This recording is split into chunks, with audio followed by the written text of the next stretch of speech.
श्रुतिस्मृतिपुराणानाम् आलयं करुणालयं नमामि भगवत्पाद शंकरं लोकशंकरम।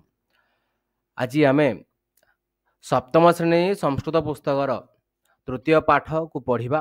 यही पाठरे इकारांत अथवा दीर्घईकारांत स्त्रीलिंग शब्द गुड़ी को जानिबा चित्र सहित। तो देखिबारे बिले यही सप्तम श्रेणी संस्कृत पुस्तक को प्रथम चित्र नदीर देजी। तो यहाँ हूँ नदी। आमे जेतेबेले दीर्घ उच्चारण करू टिके लंबेकी करिबा। तो नदी एटा हूँ ईकारांत अथवा दीर्घईकारांत स्त्रीलिंग शब्द। सेमिति पुष्पधानी, पुष्पधानी तो यहाँ दीर्घईकारांत स्त्रीलिंग शब्द। पुष्पधानी शब्दर अर्थ हेउची फूलदानी। सेमिति एपटे गोटे अच्छी लेखनी, एटा हूँ लेखनी कलम। लेखनी माने कलम। तो ईकारांत दीर्घईकारांत स्त्रीलिंग शब्द हूँ लेखनी। सेमिति अंकनी दीर्घईकारांत स्त्रीलिंग शब्द। अंकनी अर्थात पेंसिल। द्रोणी, द्रोणी अर्थात बाल्टी रे पिले। द्रोणी ईकारांत स्त्रीलिंग। ई आमे दीर्घ उच्चारण करूँ अर्थात दीर्घई। पृथ्वी दीर्घईकारांत स्त्रीलिंग शब्द हूँ पृथ्वी। सेमिति कर्तरी, कर्तरी हूँ कौन पिले ना कईची। तो दीर्घईकारांत स्त्रीलिंग शब्द मार्जनी, मार्जनी हूँ झाड़ू।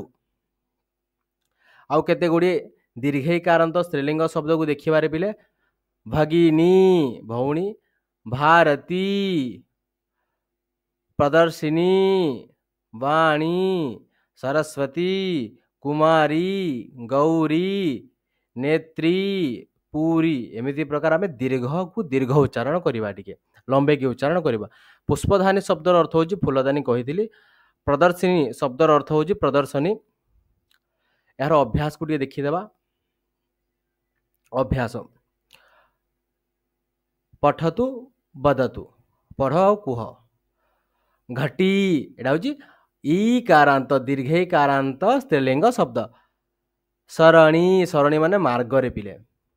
भगिनी, भगिनी माने भौणी। जननी माँ को जननी कहा जाए, बापा को जनक। योजयतु माने जोग कर। देख रे पिले एटा अच्छी कौन ना लेखनी। कौठिकी आसीबो